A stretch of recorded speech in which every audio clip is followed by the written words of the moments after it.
So thanks everyone for joining this very interesting webinar which we'll be having today. And as you are aware that this is a pre-event webinar for Africa Agri Expo, which would be held in Kenya, one of the beautiful city country in Africa. And we are having some of the very eminent speaker today who will be taking mic and discussing about building resilience to sustainable agriculture innovation across Africa. So I have my co-panelist, Mr. John Macharia, who is Country Director Kenya for Agri. Then we are having Dr. Makarand Kulkarni, who is Chief Product Officer, Niruthi Climate and Ecosystem. We have Eustace Gacanja, apologies for pronunciation of the name, who is the CEO of Kenya Organic Agriculture Network. Mr. Srinivasakumar Karavadi, who is President at INERA Crop Science Private Limited. And we'll be joining, as was told, by Professor Dr. Nidhi Nagabhatla. She is a senior fellow and program lead at United Nations University.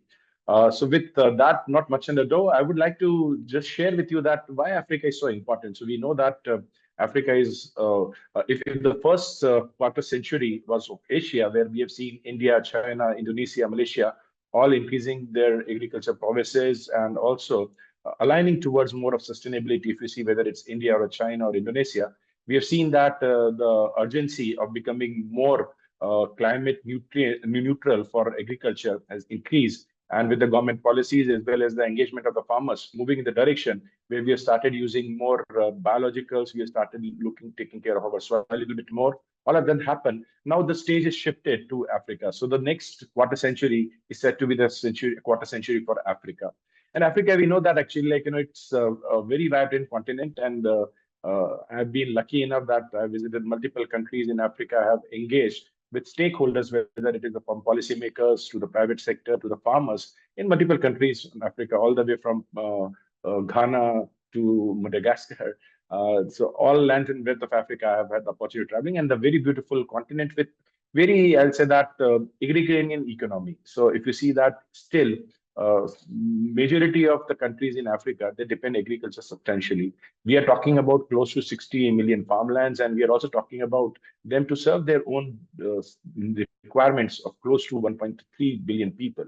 So that makes Africa very important. At the same time, Africa is also a continent which is having a substantial amount of water resources, land resources. If you see that, if the maximum amount of cultivable land availability of there, this is Africa. Now, without getting much on what Africa, I know that all those 60 people who have joined this beautiful webinar would be having some interest in Africa, and hence they are part of it. And I also love to quote this whenever I speak about Africa, that I'm African not because I was born in Africa, but because Africa was born in my heart. So I'm having a very soft corner for Africa, and I love the continent. And with that, let's move to the first speaker. And my question to you, to Mr. John, would be, hey, John, being in Agri, and we know that the great work Agri has been doing across Africa, and you are predominantly working in Kenya. So what, according to you, are the most pressing challenges in building agriculture resilience in Africa in general and Kenya in particular? So thank you very much for the opportunity to speak in this particular forum. Thank you also for the invitation and for the fact that Kenya will be hosting the next session of this particular forum. Just to begin, I think the biggest pressing challenge right now for Africa is actually climate change. If you have watched news, we've had equal measure of droughts on one side, and on the other side, we've had floods. We've also seen an increase in pests and diseases, which then portend pre-harvest loss of crops. We're also seeing an increase in heat stress. The other day, I was looking at predictions all the way from now to 2050, and it's predicted that we'll actually have more hotter days and more drier spells coming. And that has an implication on food production in the country or in the continent. In Kenya particularly, in the last 2023 was a good year, but the 3 years preceding 2023, we had 6 seasons of drought, which then led to a deceleration in agriculture's growth as well as GDP contribution. And therefore, this underscores the need to better manage water as a resource for food production, not just in Kenya, but also in Africa. At Agra, what we believe, we just launched our Agra 3.0 strategy in June of last year. What we believe is three things. Number one, we need to support Kenya to build smallholder farmer resilience. And this specifically means supporting farmers to better manage water in their soils. And that is saying that we need to adopt practices of minimum tillage. We need to adopt practices of microdosing. And I say microdosing in the sense that you're actually adopting organic as well as inorganic practices in managing your soil health. We need to take up issues to do with cover cropping, crop rotation, and crop rotation is especially important to introduce organic or natural variants of nitrogen fixing crops. But we also need to do crop diversification and not to do monocropping. The second bit we believe is that we need to strengthen input and output markets because these basically provide the incentives for smallholder farmers to adopt resilient or climate smart technologies. We need to strengthen markets to ensure that they're providing remunerative prices to smallholder farmers so that they're able to pay for climate services as well as products. But in more so, we need to be able to catalyze investment by private sector, not only in markets, not only in inputs, but also in finance. And climate finance is actually one of the good areas to talk about here. And the last bit is that we need to talk about the enabling environment to ensure that private sector is able to thrive. And in this regard, in Kenya, we are supporting the domestication of the National Climate Change Action Plan. We are supporting the review and implementation of a new extension policy, and all this intent to catalyze national and county government investment in agriculture. Further, we are further implementing a project with the Embassy of the Netherlands, as well as the IKEA Foundation and UNEP that aim to bolster and build resilience of smallholder farmers in about 7 counties in Kenya. And we are seeing much success, as we can talk about later. Thank you very much. Perfect. So very rightly pointed, John, actually, most of the things which you are doing, you are aligning an ecosystem around it, whether it is within Africa or outside Africa. So Dr. Makarand, the next question would be to you. We have seen that the policy, ecosystem, and innovation, these three are pillar of future of sustainable agriculture. How do you see the African countries able to manage their ecosystem well so that they can tap into those innovation and also ensure that their agriculture is more sustainable and resilient? Yes. So, see, one thing we all are agreed now, all as human beings, the climate change is there, and which is caused by us only. So we are the culprit for all that. There was snowfall in Saudi a couple of days back, right? So all this is going to come, and John has rightly pointed that the temperatures are increasing, floods are increasing, and all those things. So you see, if we look at Africa, the main thing comes in mind, the Robusta coffee, which they produce a lot. So the optimum temperature for coffee, if you see, for Robusta is 28 to 28 degrees Celsius. So if the temperature increases, let's say it goes in measure duration of the crop, if the temperature goes above 28 degrees Celsius, what are its impacts on the crop or different type of yield? So that needs to be studied very nicely. So I attended some conference. Can we cool down the earth? So the best way to cool down the earth, of course, it is the slowest way, but it is the best way and sustainable way is increasing agroforestry. So, biodiversity, agroforestry must be included in the policy making. Then climate smart agriculture, that also has to be brought in what the package of practices when farmers follow, or they should go for those particular climate smart agriculture. And I was talking to some agro input companies, make those chemicals, and when I asked them, have you studied what is the molecule which you invented, or even the organic guys, whatever they do? So what if the temperature increases or decreases? What is its impact on its impact on the molecule, whether it is whether it will work with same threshold, its threshold, or its capacity will go down, its product. So what that needs to be studied very well. Third thing is we should develop early warning system, because because we worked very hard to change this climate basically. So we need to work very hard and very long for long time to bring the climate to its original position, which might take, because the climate models are saying if we cut down all emissions right now today, then also it will take at least 2080 or 2070 to bring the temperatures to the normal range. So we are damaged so much. So, and we have to live in the same environment. So early warning systems should be developed, so that farmers, when they will sow, they will conduct their packages, they'll make spray, whatever they want. So that will help them to what are the next steps to be taken. Pest warning systems are also there; those needs to be adopted to prevent those the losses because of pest harvesting losses, and those things must be we should take in our implementation planning. Thanks. Perfect. So very rightly mentioned about, like, you said victim. I would say that agriculture is both victim as a business culprit, right? So if you see that, like, after energy, the highest amount of greenhouse gas emission is because of agriculture, close to 30% of total GHGs. Similarly, like, the water withdrawals, like, the fresh water withdrawals up to 70% happens because of agriculture. So all these things need to be taken care of. So now I would like to go to the gentleman who is trying to drive organic farming in Kenya. So Eustace, if you can hear me, the question is to you: what are the challenges you see in organic farming per se?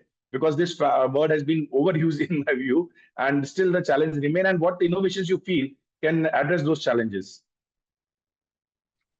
Thank you very much for the opportunity to speak. Apologies, my camera is not working, but glad to be given this opportunity. In terms of organic farming, there are a number of challenges, especially with farmers face. I think my colleague from Agri mentioned some of them. One is on pest disease management, controlling pests in organic farms.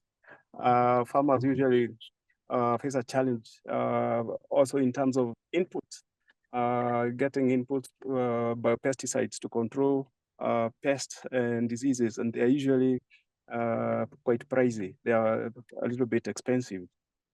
The other challenge is to do with access to markets. Organic markets are not very well developed in this part of Africa, in this part of the world.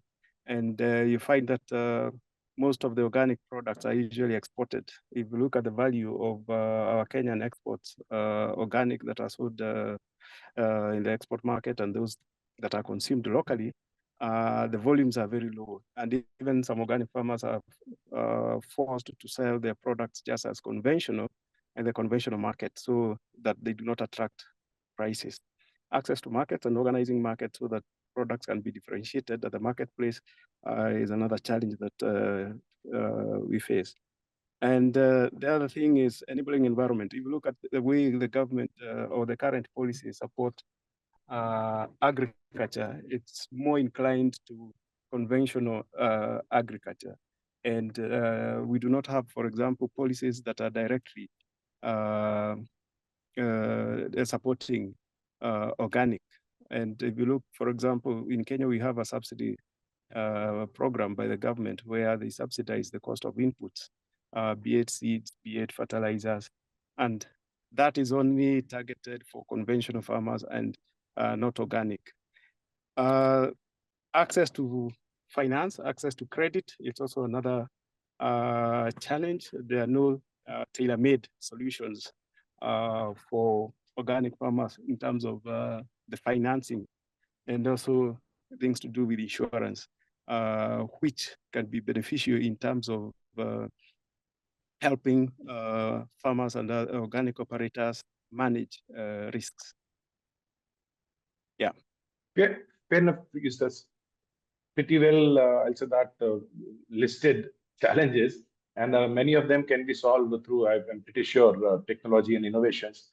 And one of the line of innovation is being done by INERA, which is Srinivasakumar represents today, a company which is being mastering the art of from digital technologies to testing of soil and then creating microbiomes and then moving towards beautiful biological input.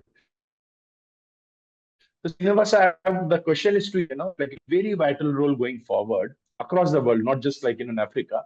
But Africa is a little bit different in the sense that actually still the green revolution technology has not been adopted so far. So do you see that as an opportunity for a company like INERA to be, I'll say that, able to have far more impact than what you see in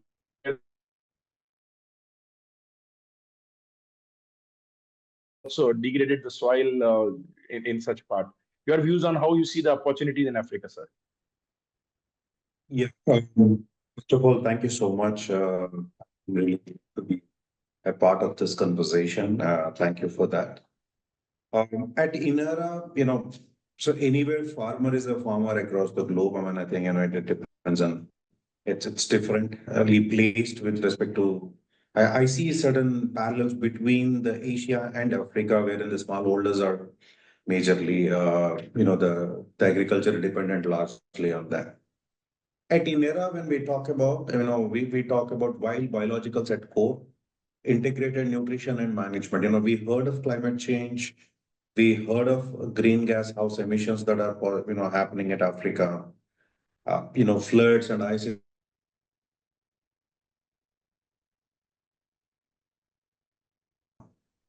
And if you look at the global R&D outcomes at conventional agri companies, the R&D budgets are, I think invention of a chemistry will take much longer time.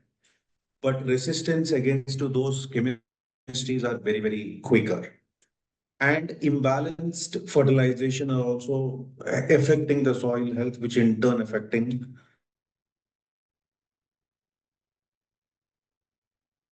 in Africa. So we, at least at INERA, we see as we talk about integrated nutrition and pest management, while biologicals at core, our research based outcomes and the inventions would play a vital role in emerging African agriculture, where we started off with biofertilizers and the biostimulants, which essentially is just of abiotic and biotic. About soil testing machines and where the technologies that we are talking about, eventually talking about a digital agriculture and helping the farmers to get the right advisory to manage their farm for the better yield and income both.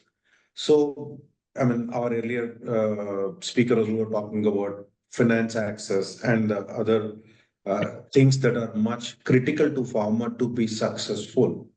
So, starting with the biological ag input from INERA,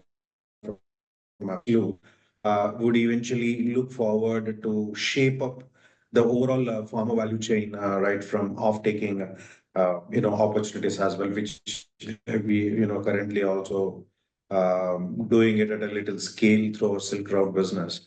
So eventually we see a good opportunities where we can add value to the overall agriculture system with the kind of innovations that we're bringing with our research, with more than 150 scientists focusedly working on the challenges at a global scale. Perfect. Thanks a lot, Srinivasa, for such a detailed explanation, because I strongly believe that more and more scientists need to put their heads down and try to solve the problem. In fact, some of the participants asked very pertinent questions. So you were talking about the climate change. In fact, if we see that the Horn of Africa has seen 5 seasons of low rainfall. At the same time, when we go towards Mozambique, we had the severe flooding.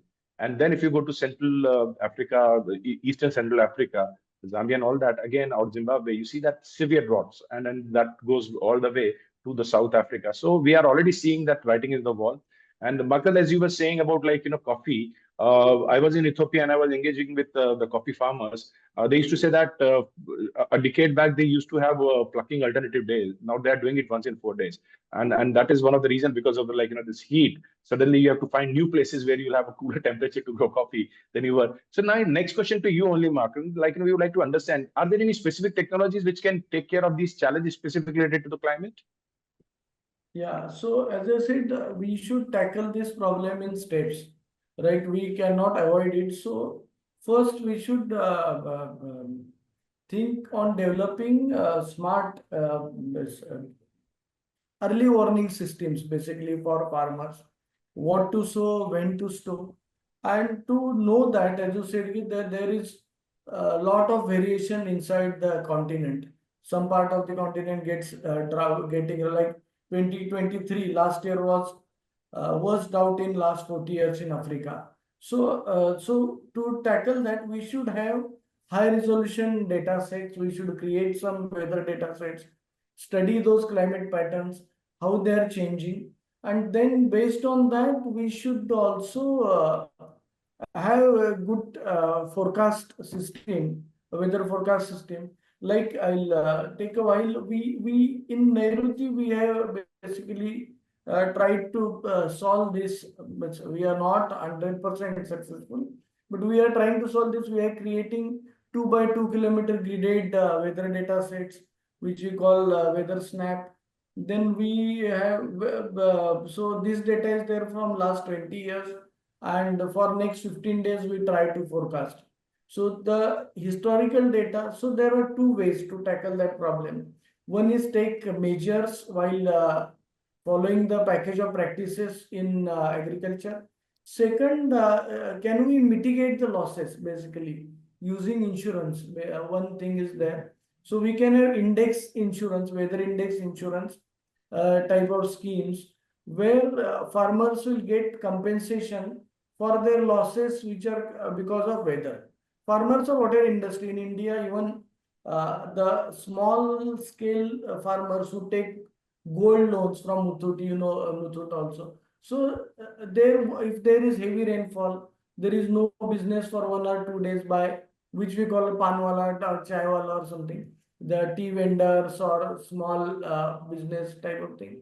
1 or 2 EMIs are settled by the insurance companies if there is cyclone, if there is heavy rainfall, if there is no rainfall. So not even in agriculture, we should start supporting farmers in all type of these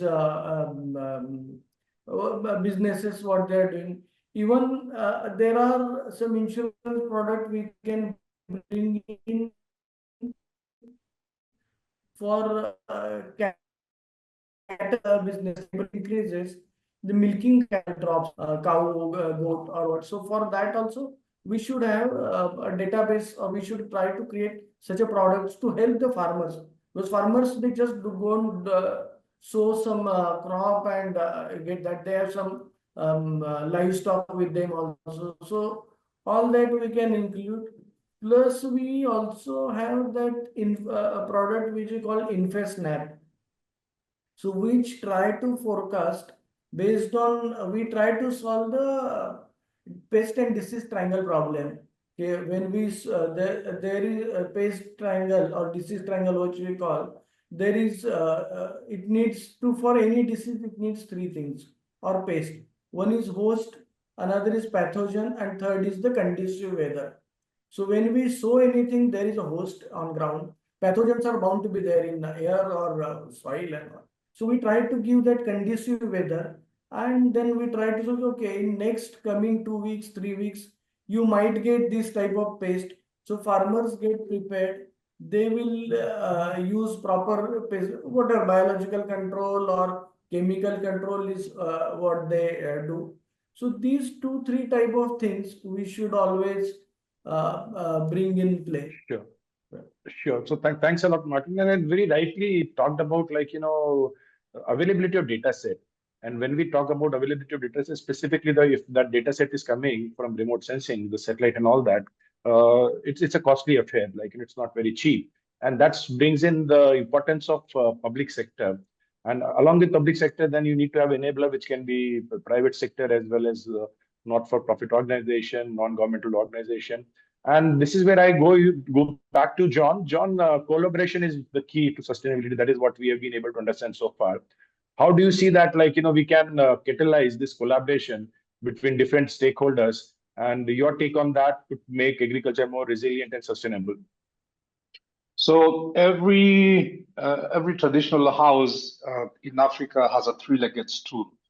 So we normally say development is similar to a three-legged stool. And the three-legged stool is made up of private sector, public sector, and development partners who are able to work in concert to ensure that you're able to build and buttress resilience of smallholder farmers across the globe, across the continent, and in Kenya. Under the auspices of the African Union, we have what is called the Country Agribusiness Partnership Framework. And this basically is an agreement between government and private sector on how they're going to collaborate on matters related to, as it were, a national agriculture strategy or a national agriculture investment plan. The other bit of area I see collaboration, this again is something under the African Union CADAP, is jointly undertaking joint sector reviews and public expenditure reviews. These are aimed at providing transparency in terms of the funds that have been made available, how they have been used, and what is the outcome that is then being able to be seen. That transparency is important because it signals private sector investment. In what direction should they be investing? In what things should they be investing?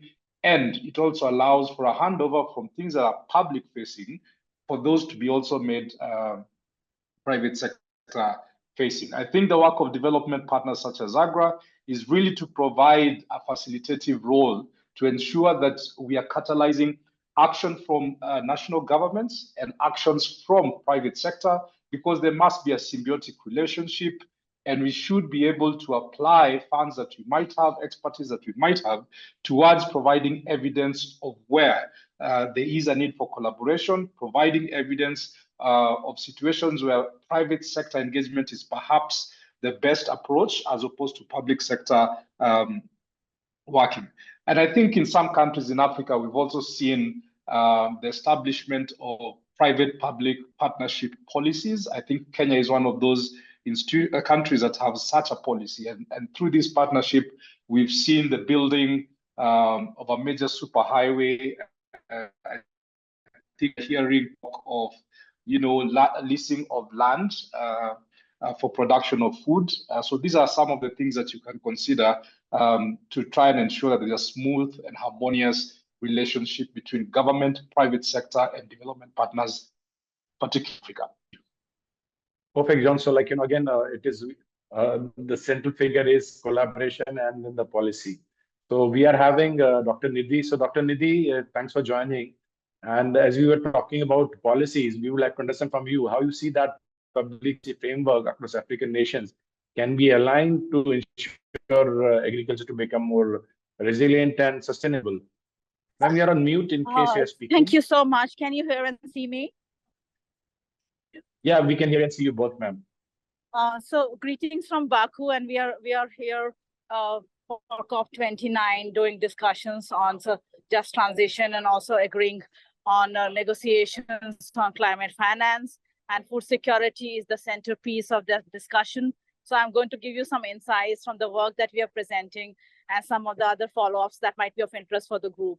One is that we are looking into existing declarations. From the African context, we are reviewing the Malabo Declaration, which was signed in 2014 by the African Union Commission as a commitment to accelerate agriculture growth and production for improving livelihoods and for providing prosperity to the people of Africa.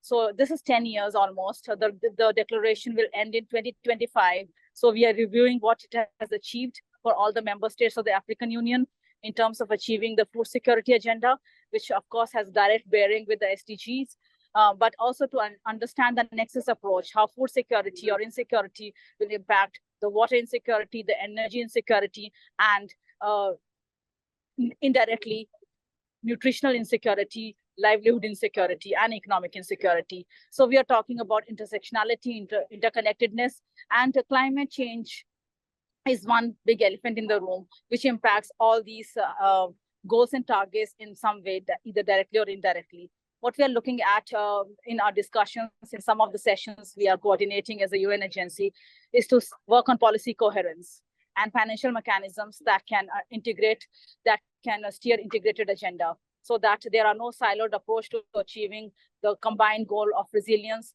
transformative food security, and transformative climate security.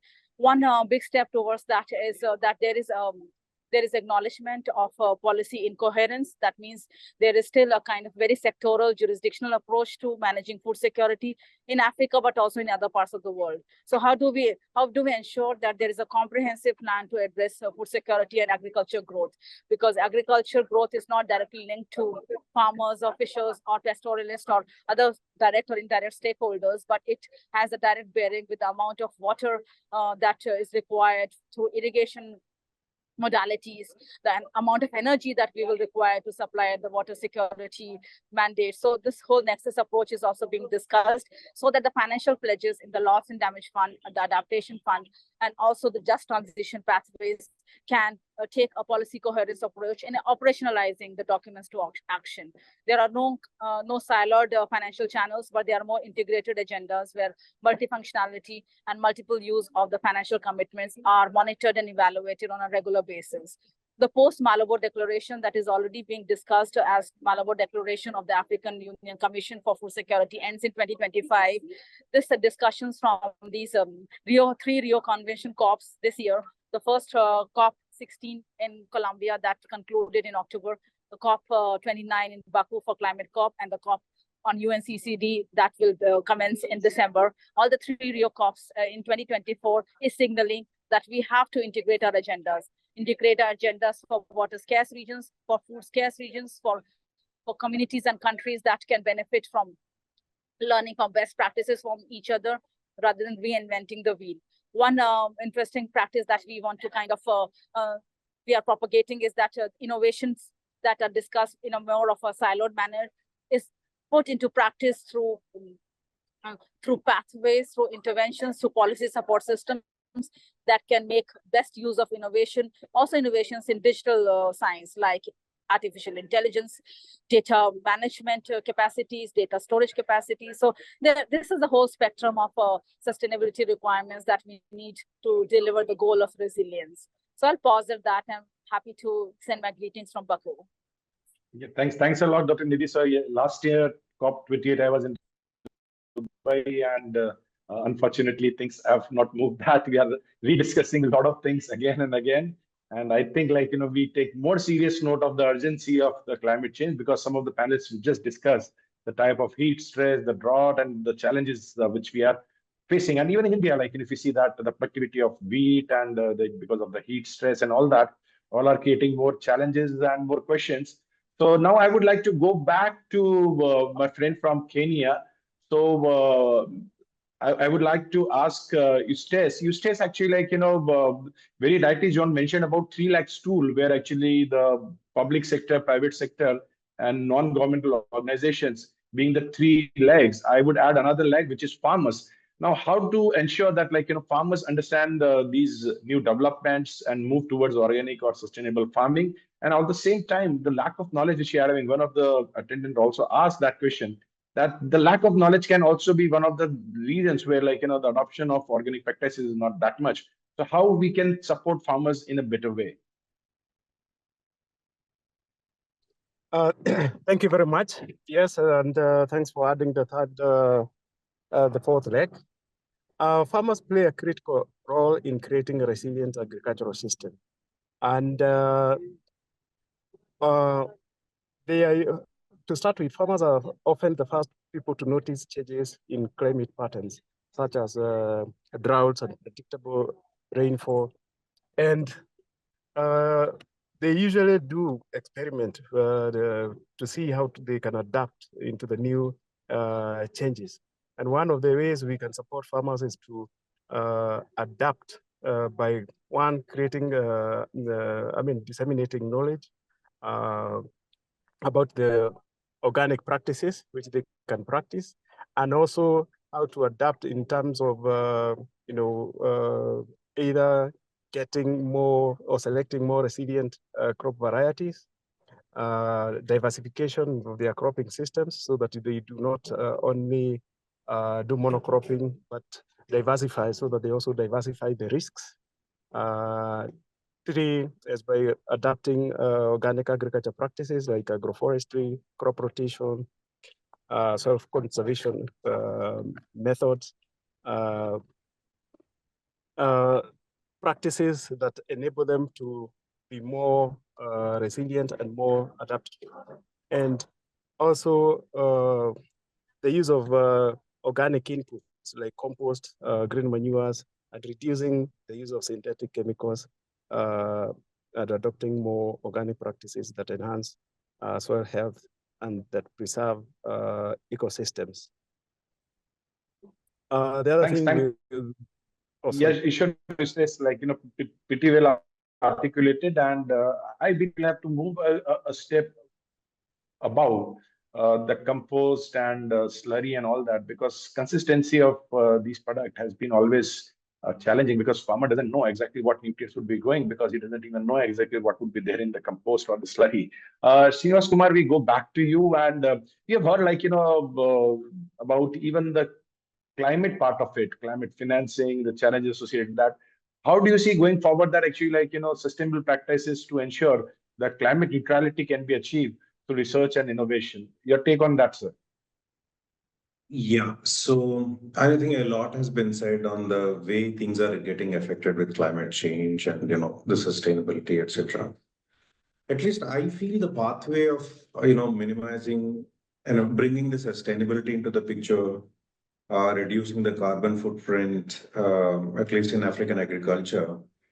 One is in enhancing the efficacy, efficiency. I mean, that lies in holistic approach of involving and integrated approaches, including the biologicals and data-driven technologies that might help, going for the precision of agriculture is something which I can see an opportunity that gets, the African agriculture to take to the future.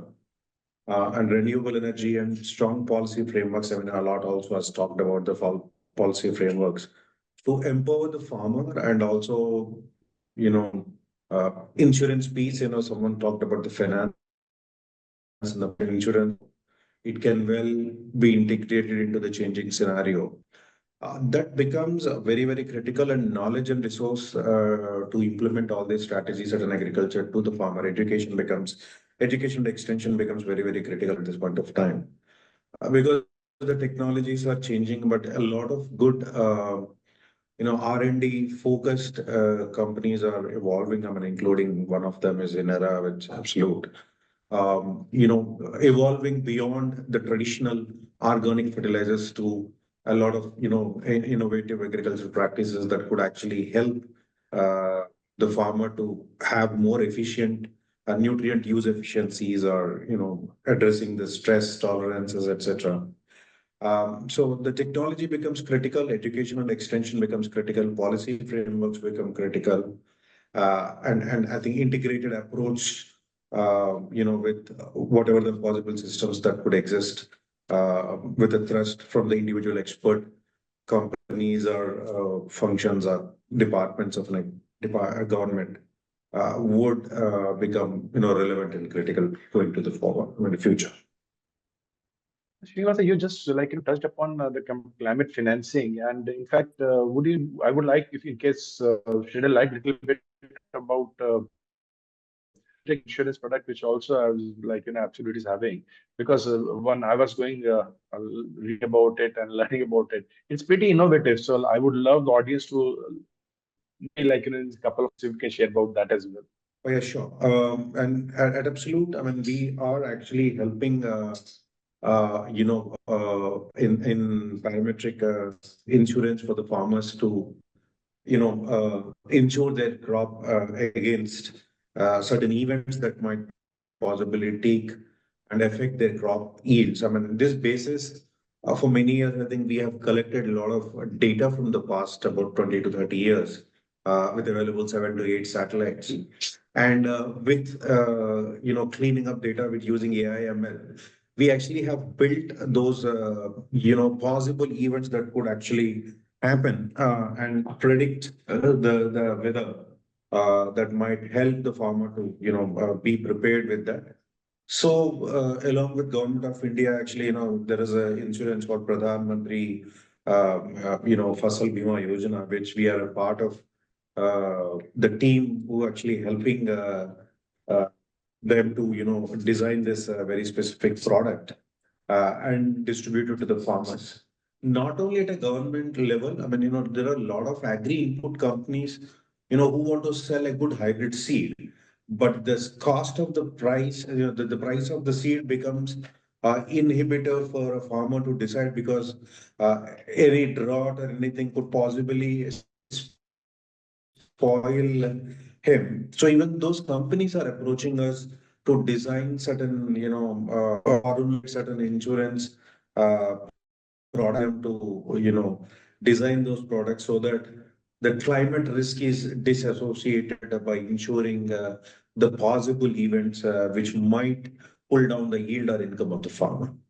Perfect. Very, very innovative aspect here, like, parametric insurance for germination percentage would be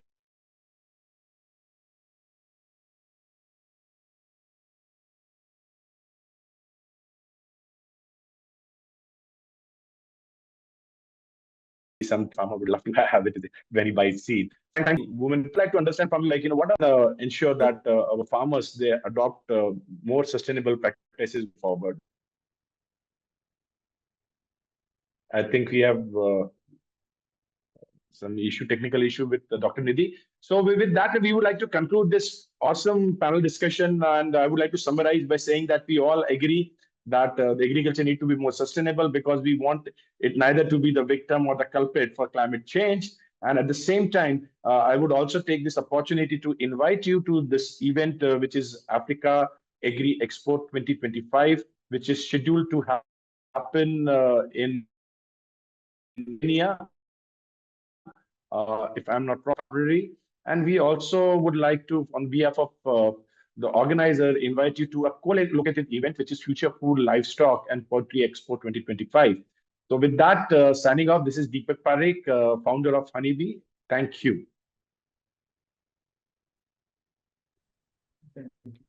Thank you. Thank you. Thank you, everyone. Thank you. Thank you. Well, thank you so much, everyone, for joining in. Please follow Africa Agri Expo's LinkedIn page. The link is there in the chat sections. You can follow the LinkedIn page for more updates, and you can Google it and check the website in case you wish to be the participant of the show. Thank you so much. We'll be back with more interesting webinars soon, and all the updates will be posted on Africa Agri Expo's LinkedIn page. Thank you so much, everyone.